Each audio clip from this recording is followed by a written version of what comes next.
The fluorescent lights buzzed overhead as Maya pushed her cleaning cart down the empty hallway. It was almost midnight, and her feet ached from standing all day at the grocery store. But she couldn't stop now. She had 4 more floors to clean before her shift ended at 2 a.m. This was her life. 2 jobs, barely any sleep, and still not enough money to cover everything.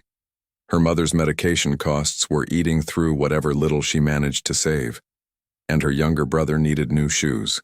The ones he had were falling apart, held together with duct tape and prayers. Maya stopped at the elevator bay on the 40th floor. This was the executive level where the big shots worked. Fancy offices with glass walls and views that probably cost more than her entire apartment building. She'd never actually met any of these people.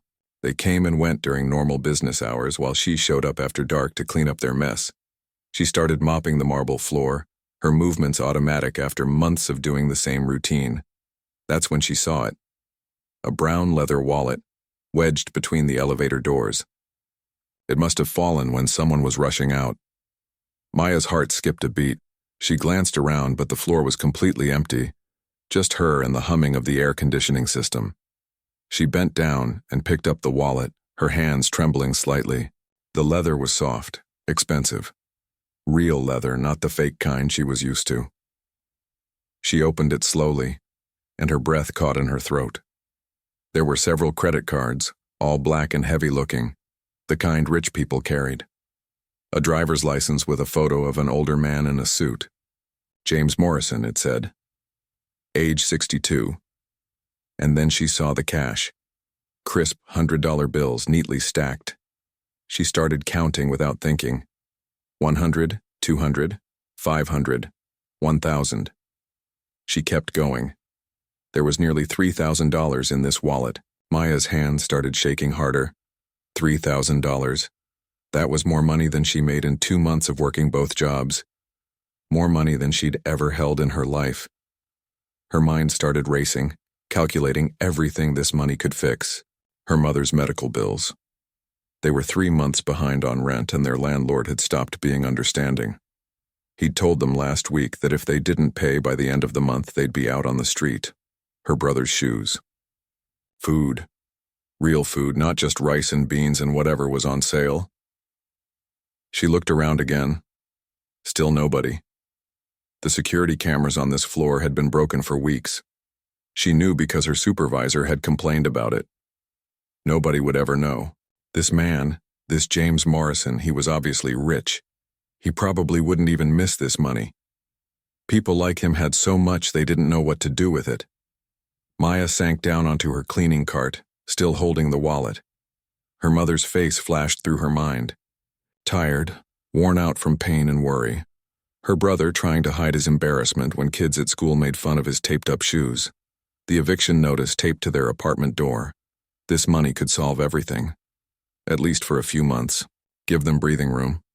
Let her mother get the treatment she actually needed, not just the cheapest option. Let her brother walk into school with his head held high.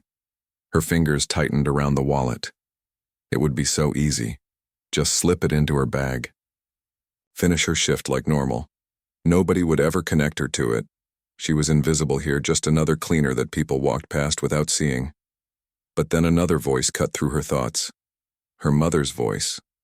From years ago. Maya had been 10 years old, and they'd found a $20 bill on the street. She'd wanted to keep it, but her mother had made her turn it into the nearby shop just in case someone came back looking for it.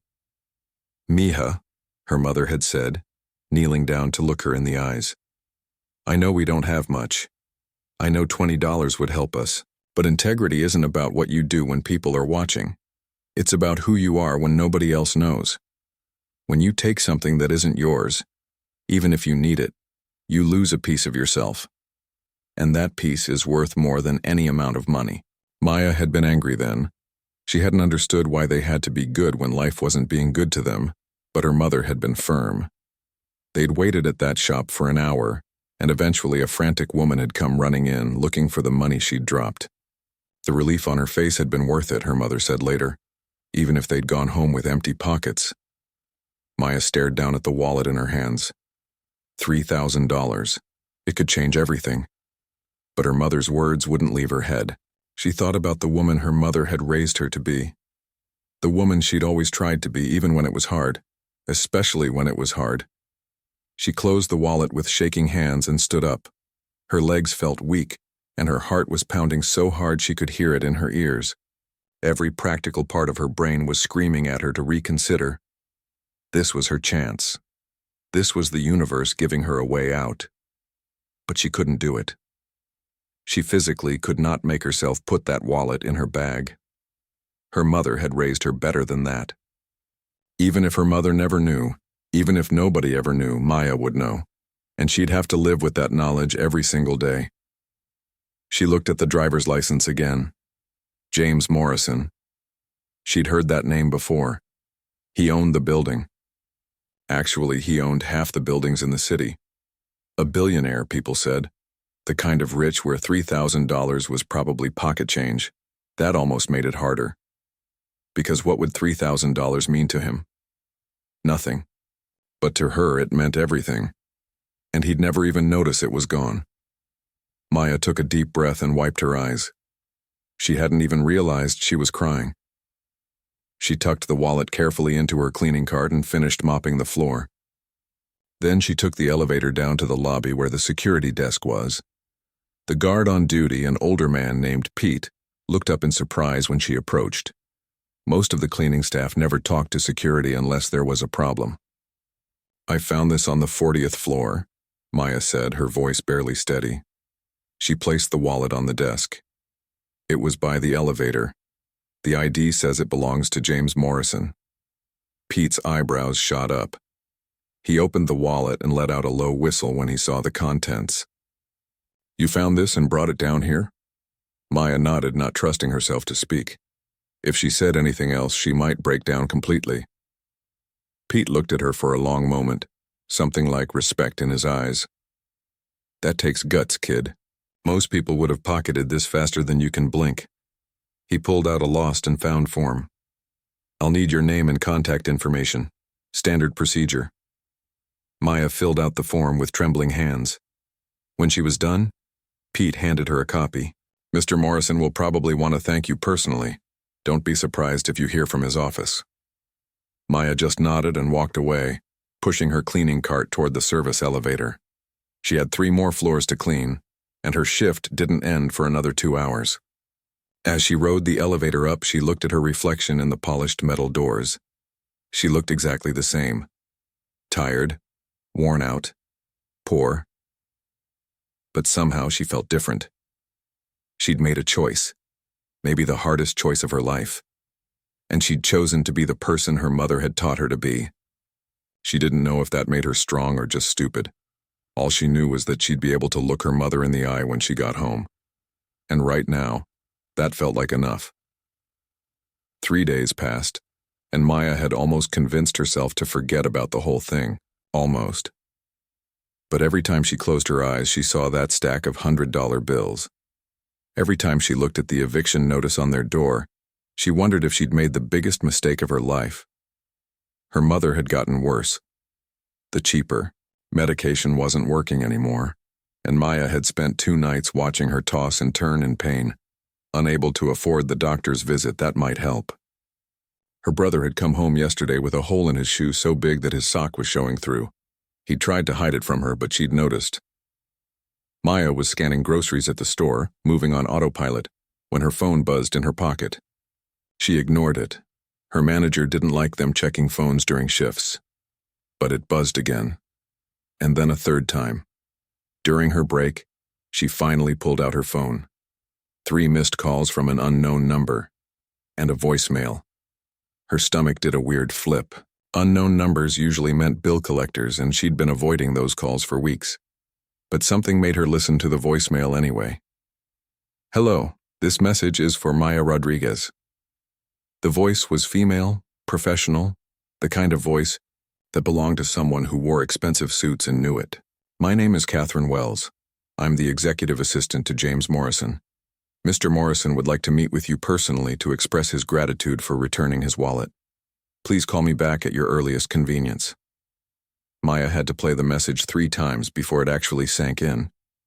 James Morrison wanted to meet her, the billionaire, the man who owned half the city. Wanted to meet her, Maya Rodriguez, who lived in a one-bedroom apartment with her mother and brother and had exactly $43 in her bank account.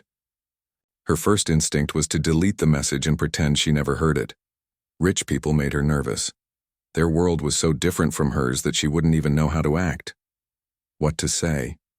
She'd probably embarrass herself. But Catherine Wells called again during Maya's lunch break. This time Maya answered.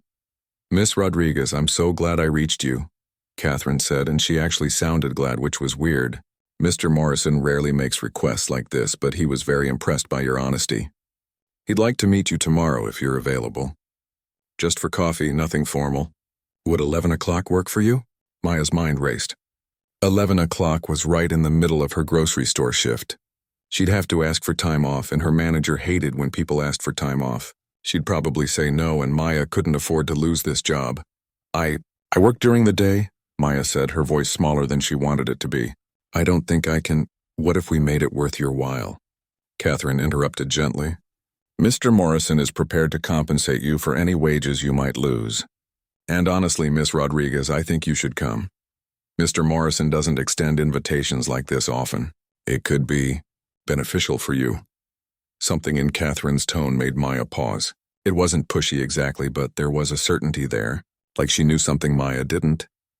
Okay, Maya heard herself say. 11 o'clock tomorrow, where? Catherine gave her the address of Morrison Enterprises headquarters. The main tower downtown, the one with the glass walls that reflected the sky. Maya had walked past it 100 times, but never imagined she'd actually go inside. That night she told her mother about the phone call. Her mother, despite the pain she was in, smiled. See, mija? Good things come to good people. Maybe he'll give you a reward, maybe enough to help with the rent. Maya didn't want to hope. Hope was dangerous when you had nothing, but she couldn't stop the tiny flutter in her chest. She didn't own anything nice enough to wear to meet a billionaire. Everything in her closet was worn out, stained from work or both. Her neighbor, Mrs. Chen, was the one who saved her. The older woman had worked as a secretary before she retired, and she still had some of her old work clothes. You take this, Mrs. Chen said, pressing a navy blue blouse into Maya's hands. It was a little big, but it was clean and professional looking. You make good impression. Show him the smart girl I know you are. The next morning, Maya called in sick to work. She hated lying, but she didn't know what else to do. She took 2 buses to get downtown because she couldn't afford the parking, and she definitely couldn't afford a taxi. Morrison Enterprises was even more intimidating up close. The lobby was all marble and chrome with a ceiling that seemed to stretch up forever. People in expensive suits walked past her like she was invisible, talking on phones or tapping on tablets. Everyone looked important and busy and like they belonged there. Maya definitely did not belong there. She approached the reception desk, her heart pounding. I'm here to see Mr. Morrison. My name is Maya Rodriguez. The receptionist, a young woman with perfect makeup and a headset, barely looked at her. She typed something into her computer, and then her expression changed. Her eyes widened slightly, and when she looked up at Maya again, there was something new in her face. Curiosity, maybe. Or respect. Of course, Miss Rodriguez. Someone will be right down to escort you up. 3 minutes later, a woman in a gray suit stepped out of the elevator. She was maybe 40, with dark hair pulled back and kind eyes. Maya, I'm Catherine Wells. It's so nice to finally meet you in person. She shook Maya's hand like they were equals, which felt strange and nice at the same time. Then she led Maya to the elevator, and they rode up in silence. Maya watched the numbers climb. 20, 30, 40, 50. They were going to the very top of the building. The elevator doors opened onto a floor that looked nothing like the office building where Maya cleaned. This was different, quieter, more personal. Floor-to-ceiling windows showed the entire city spread out below them like a map. Mr. Morrison's office is just through here, Catherine said, leading her down a short hallway. Don't be nervous. He's actually very kind, easy for her to say. She probably met billionaires every day. Catherine knocked once, then opened a large wooden door. Mr. Morrison? Maya Rodriguez is here. The office was huge, but somehow didn't feel cold. There were bookshelves covering one wall, filled with actual books, not just for show. A large desk sat near the windows, and behind it stood a man in his 60s. He was tall, with gray hair and sharp eyes that softened when he saw Maya. Miss Rodriguez, he said, coming around the desk with his hand extended. "Thank you so much for coming. Please sit down." Maya shook his hand, trying not to show how nervous she was, and sat in one of the chairs facing his desk. The leather was soft, probably cost more than her entire apartment's furniture combined. James Morrison sat down across from her, and for a moment he just looked at her. Not in a creepy way, but like he was trying to figure something out, like she was a puzzle he was interested in solving. "I wanted to meet you in person," he said finally, "because what you did is becoming increasingly rare in this world. You found my wallet. You saw how much money was inside, and you turned it in anyway, asking for nothing in return." Maya didn't know what to say to that, so she said nothing. "Catherine tells me you were reluctant to even come here today," he continued, "that you had to take time off work. What do you do, if you don't mind me asking?" And somehow Maya found herself talking. Maybe it was because he actually seemed interested. Maybe it was because she was so tired of pretending everything was okay. But she told him about her 2 jobs, about her mother's illness, about her brother and the rent and the constant struggle to keep their heads above water. Morrison listened without interrupting. He didn't look at his phone or his computer. He just listened, really listened in a way that made Maya feel like what she was saying actually mattered. "You're putting yourself through all of this for your family," he said when she finished, "working yourself to exhaustion. And yet when you found $3,000, money that could have solved at least some of your problems, you gave it back. Why?" Maya thought about her mother's words about integrity and doing the right thing even when it hurt. "Because it wasn't mine," she said simply. "Taking it would have felt wrong. I guess I'd rather be poor and able to sleep at night than have money I didn't earn." Something changed in Morrison's expression. A small smile, barely there, but real. "That's exactly what I hoped you'd say," he said quietly. Maya didn't understand what he meant by that. But before she could ask, Morrison stood up and walked to the window, looking out at the city below. "Miss Rodriguez, how would you feel about a different job? Something with regular hours, benefits, and a salary that would allow you to take care of your family properly?" Maya's heart stopped. "What kind of job?" Morrison turned back to her. "Working for me, as my personal assistant. Catherine is wonderful, but I need someone I can trust completely. Someone with integrity. Someone who does the right thing even when it costs them everything." Maya couldn't breathe. This couldn't be real. Things like this didn't happen to people like her. Maya stared at James Morrison, sure she'd heard him wrong. Personal assistant? To a billionaire? Her, a girl who cleaned floors and scanned groceries? "I don't understand," she said slowly. "You don't even know me. We just met." Morrison returned to his desk and sat down, his expression serious but not unkind. "You're right. I don't know you well, but I know the most important thing about you. I know that when faced with a choice between doing what's easy and doing what's right, you chose right, even when it cost you dearly. That tells me more than any resume ever could." Maya's hands were shaking in her lap. She clasped them together, trying to steady herself. "But I don't have experience with this kind of work. I've never been anyone's assistant. I don't know how to do the things people like you need done." "Catherine can teach you the technical parts," Morrison said. "The scheduling, the communications, the organizational systems. Those things can be learned. What I need, what I can't teach someone, is character. And you have that in abundance." It sounded too good to be true. And Maya had learned the hard way that when something sounded too good to be true, it usually was. "What's the catch?" she asked, surprising herself with her own boldness. Morrison actually smiled at that. "Smart question. The catch is that this job requires complete discretion. You'd have access to confidential information, sensitive business matters. I need someone I can trust absolutely. Someone who won't be tempted to sell information to competitors or leak things to the press." He paused. "And frankly, the hours can be long and unpredictable. It's not an easy job." "Nothing about my life has been easy," Maya said quietly. "No," Morrison agreed. "I don't suppose it has. Which is part of why I think you're right for this role. You understand the value of hard work. You don't take things for granted." Maya's mind was spinning. She thought about her mother, about the medication they couldn't afford, about her brother and his taped-up shoes, about the eviction notice that gave them 2 more weeks before they'd be on the street. "How much does it pay?" she asked, then immediately felt embarrassed for asking. But she had to know. She had to know if this was real or just some kind of strange game. Morrison named a number that made Maya's stomach drop. It was more than she made in a year at both her jobs combined. more than she'd ever imagined making in her entire life. That's annual, Morrison added. Plus health insurance for you and your family, paid time off, and a performance bonus at year-end. Maya couldn't speak. Health insurance for her mother. Real health insurance, the kind that might actually cover the medication she needed. The kind that might let her see a specialist instead of just the free clinic. She felt tears burning behind her eyes and blinked them back hard. I need time to think about it, she managed to say. It's a lot. Morrison nodded like he'd expected that. Of course. Take a week. Talk to your family. Think it through. But Maya, he leaned forward. Don't let fear make the decision for you. You deserve better than what you have now. You've earned it through your character and your choices. Before Maya could respond, Morrison opened a drawer in his desk and pulled out an envelope. He slid it across the desk toward her. Regardless of whether you take the job or not, I want you to have this. As a thank you for returning my wallet. Maya picked up the envelope with trembling fingers. It wasn't sealed. Inside was a check. She looked at the amount and nearly dropped it. $10,000. Made out to her. Her vision went blurry with tears.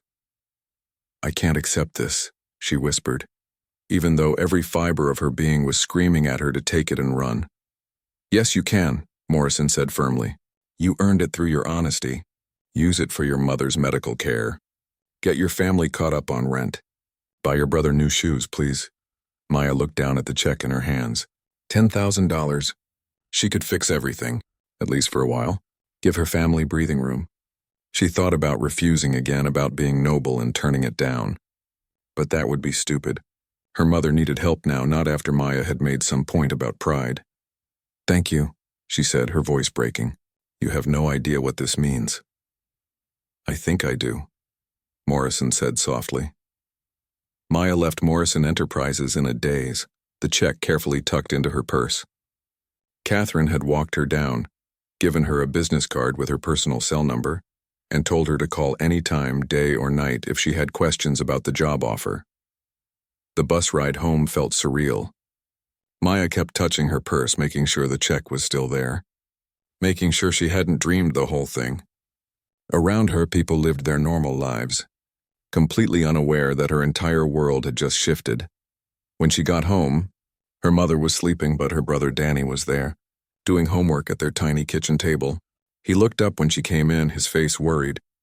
Did you get fired? You never come home this early. Maya sat down next to him and told him everything, about finding the wallet, about meeting Morrison, about the job offer and the check. Danny's eyes got wider and wider as she talked. Let me see it, he demanded when she mentioned the check. Maya pulled it out and showed him. Danny stared at it like it was a winning lottery ticket. Oh my God, Maya, this is real? This is actually happening? I think so, Maya said, still not quite believing it herself. They deposited the check the next day, both of them half expecting it to bounce. But it didn't. The money went through. 10,000 actual dollars sitting in Maya's account, more money than she'd ever seen in one place in her entire life. The first thing she did was pay 3 months of rent in advance. The landlord actually apologized for being so hard on them, which made Maya want to laugh. Money changed everything, even how people treated you. Then she took her mother to a real doctor, a specialist who could actually help with her pain. The relief on her mother's face when they left the appointment with a new prescription was worth more than any amount of money. Danny got new shoes. Good ones, name brand ones, the kind the other kids at school wore. He cried when Maya gave them to him, and that made her cry too. But even as they celebrated, Maya couldn't stop thinking about Morrison's job offer. She had a week to decide, a week to figure out if she was brave enough to step into a world where she didn't belong. Her mother, feeling better for the first time in months thanks to the new medication, noticed Maya's distraction. What's wrong, Mija? You should be happy. We finally caught a break. Maya told her about the job offer and all her fears. What if she wasn't good enough? What if she embarrassed herself? What if she failed and ended up worse off than before? Her mother listened quietly, then took Maya's hand. You know what I think? I think you're more scared of succeeding than failing. Because if you succeed, you'll have to believe you deserve good things. And you've spent so long just surviving that you forgot you deserve to actually live. The words hit Maya hard because they were true. She'd gotten so used to struggling, to being invisible, to expecting nothing, that the idea of something better felt dangerous, like hoping too much would jinx it. What if he figures out I'm not special? Maya whispered. What if he realizes he made a mistake? Then you'll deal with it, her mother said firmly. But you don't get to make that decision for him. He saw something in you, something that made him trust you with his wallet, and now, with this opportunity, maybe it's time you saw it too. Over the next few days, Maya went through all her arguments against taking the job. She wasn't educated enough. She wasn't sophisticated enough. She'd never fit in with those people in their expensive suits and their easy confidence. But every argument felt weaker than the last. Because the truth was she wanted this. Not just for the money, though. She'd be lying if she said that wasn't part of it. But for the chance to be something more than she'd been. To prove that being poor didn't mean being less than. On the 5th day of her week, Maya called Catherine Wells. Her hands shook as she dialed, but her voice was steady when Catherine answered. I'd like to accept Mr. Morrison's offer, Maya said. When can I start? She could hear the smile in Catherine's voice. How about Monday? That gives you time to give notice at your current jobs and prepare yourself. Welcome to the team, Maya. I have a feeling you're going to do great things. After she hung up, Maya sat on the edge of her bed and let herself feel it. The fear, yes, but also the hope, the excitement, the possibility. She'd returned a wallet because it was the right thing to do, never expecting anything in return, and somehow that one choice had opened a door she never knew existed. Now she just had to be brave enough to walk through it. Maya's first day at Morrison Enterprises felt like stepping into a different universe. Catherine met her in the lobby at 8 in the morning, looking perfectly put together in a charcoal suit. Maya had bought 2 new outfits with some of the money Morrison had given her, but she still felt like a kid playing dress-up next to Catherine's easy elegance. Don't look so terrified, Catherine said with a warm smile. Everyone's nervous on their first day. Even billionaires, believe it or not. That was hard to imagine, but Maya appreciated the effort to make her feel better. The first few weeks were overwhelming. There was so much to learn. How to manage Morrison's calendar, which was a complicated puzzle of meetings, calls, and obligations that shifted constantly. How to prioritize the endless stream of emails and requests that came in. How to interact with powerful people who were used to getting what they wanted immediately. Catherine was patient, teaching her the systems and introducing her to key people. But what surprised Maya most was Morrison himself. He treated her with respect, asked for her opinions, and actually listened when she spoke.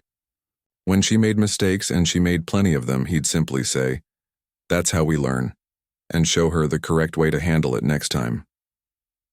3 months into the job, Maya had found her rhythm. She was good at this, she realized with some surprise. Really good. She was organized, detail-oriented, and had a knack for anticipating what Morrison needed before he asked for it. The scared girl who'd cleaned floors at night felt like a different person.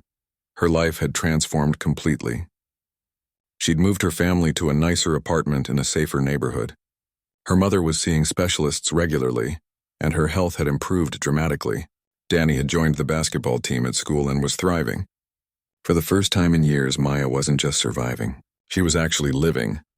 But what she didn't know was that Morrison was still watching her, still testing her in ways she couldn't see. It started small. One day she noticed her paycheck was larger than it should be.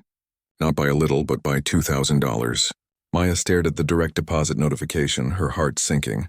It had to be a mistake. The accounting department must have messed up. She could have kept quiet. $2,000 extra and nobody would have known. The accounting team processed hundreds of payroll transactions. They probably wouldn't even notice. She thought about it for maybe 30 seconds. Remembering the old Maya who'd been so desperate for money, that girl would have been tempted.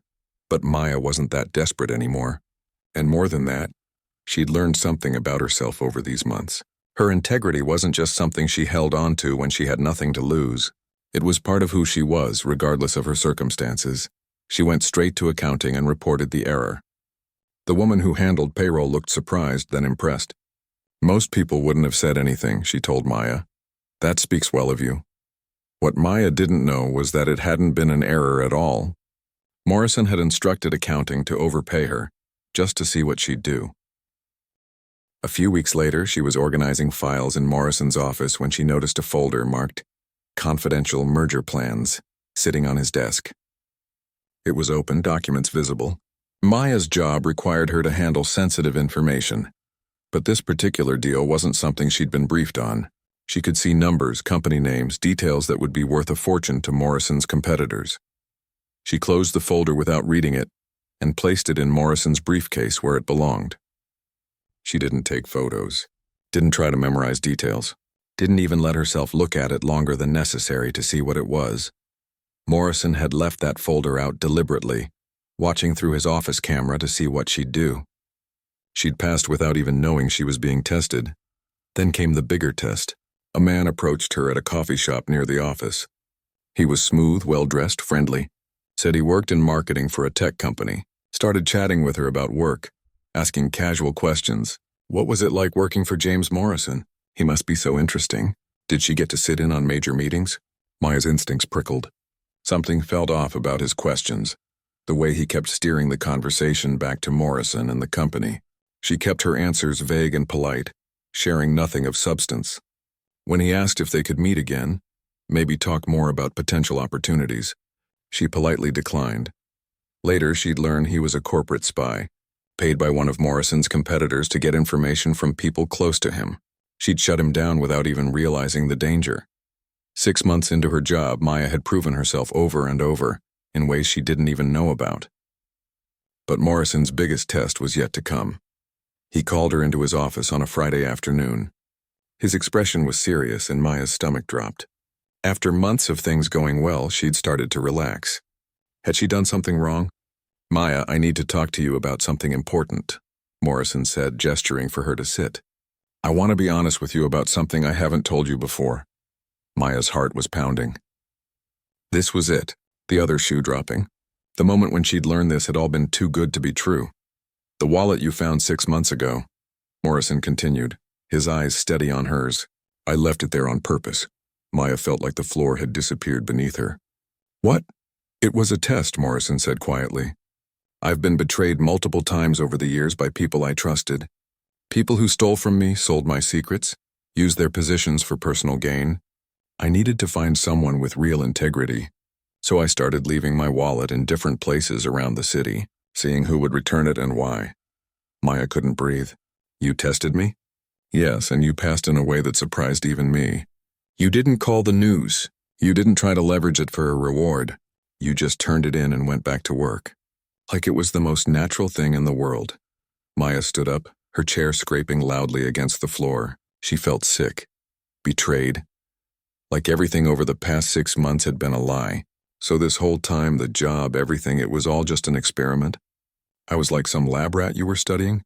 No, Morrison said firmly, standing as well. Maya, please listen. It started as a test, yes, but what I found was so much more than I expected. You've been tested repeatedly over these months in ways you didn't know about. The overpayment, the confidential documents, the man at the coffee shop. Every time you did the right thing. Not because you knew I was watching, but because that's who you are. You've been testing me this whole time? Maya's voice was shaking. The overpayment wasn't a mistake. You've been manipulating me? I was protecting my company, Morrison said, and for the first time since she'd met him, he looked uncomfortable. Guilty even. And yes, trying to understand your character. But Maya, what started as caution became genuine respect. You're not just my assistant. You've become someone I trust completely, someone I value. Maya was furious and hurt in a way she hadn't felt since this whole thing began. She'd thought Morrison saw her as a person, as someone worth believing in, but instead she'd been a test subject, a puzzle to solve. Did any of it mean anything? She asked, her voice barely above a whisper. Or was I just entertainment for a bored billionaire? The words came out harsh, meant to hurt, and she could see they landed. Morrison's face fell. It meant everything, he said quietly. Maya, I'm not explaining this well. I'm trying to tell you that you've proven yourself beyond any doubt. I'm trying to tell you that I trust you with something important, something that matters. What are you talking about? Morrison walked to his window, looking out at the city. I'm going to retire soon. Step back from the day-to-day operations, and I need someone to run my charitable foundation. Someone who understands what it means to struggle. Someone who won't forget where they came from. Someone with unshakable integrity. He turned back to face her. I want it to be you, Maya, executive director of the Morrison Foundation. You'd oversee billions in charitable giving. You'd have the power to change lives the way your life was changed. Maya stared at him, unable to process what she was hearing. 6 months ago, she'd been cleaning floors. Now he was offering her control of a foundation that could impact thousands of lives. It was insane. You can't be serious. I've never been more serious about anything, Morrison said. I know I've hurt you by not being honest from the start. I know I've damaged your trust. And if you want to walk away right now with 6 months severance and an excellent recommendation, I'll understand. You'd be justified. He paused, choosing his words carefully. But I hope you won't, because I've watched you become more than just someone who passed a test.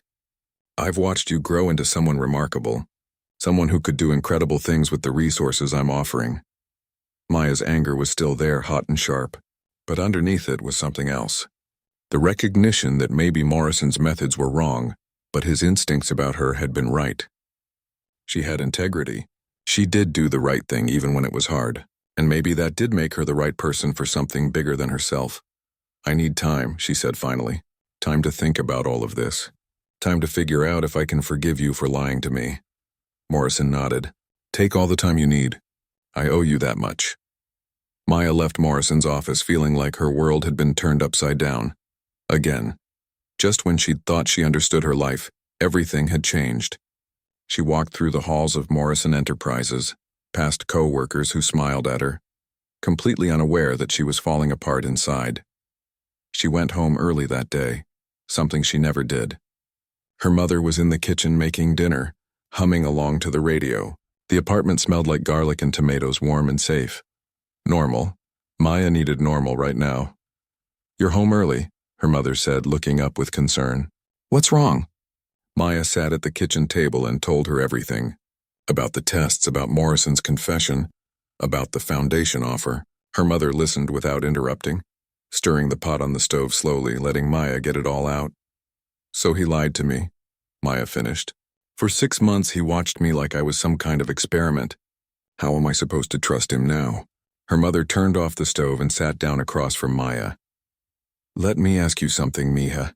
If you had known it was a test from the beginning, would you have acted differently? Maya thought about it. No, I still would have returned the wallet. I still would have reported the overpayment. I still would have done everything the same way. Exactly, her mother said, because those choices weren't about him. They were about you, about who you are. He didn't make you honest. He just gave you opportunities to show what was already there. But he manipulated me, Maya said, though her anger was already starting to feel less sharp. Yes, he did, her mother agreed, and that was wrong. But Maya, think about what he's offering you now, a chance to help people the way you've been helped. How many families out there are just like we were 6 months ago, struggling, desperate, one emergency away from losing everything? You could be the person who helps them. Maya knew her mother was right. But admitting it felt like letting Morrison off the hook too easily. Over the weekend, Maya avoided Morrison's calls. She needed space to think without his voice in her ear. But on Sunday evening, there was a knock at her door. It wasn't Morrison. It was a woman about her age, professionally dressed, with warm eyes and an easy smile. Hi, I'm Rachel Morrison, the woman said. James Morrison's daughter. I know I should have called first, but I was hoping we could talk. Maya was so surprised she just stepped aside and let Rachel in. They sat in the small living room, and for a moment neither spoke. My father asked me not to come, Rachel said finally. He said he'd already done enough damage and didn't want to pressure you. But I had to tell you something he won't tell you himself.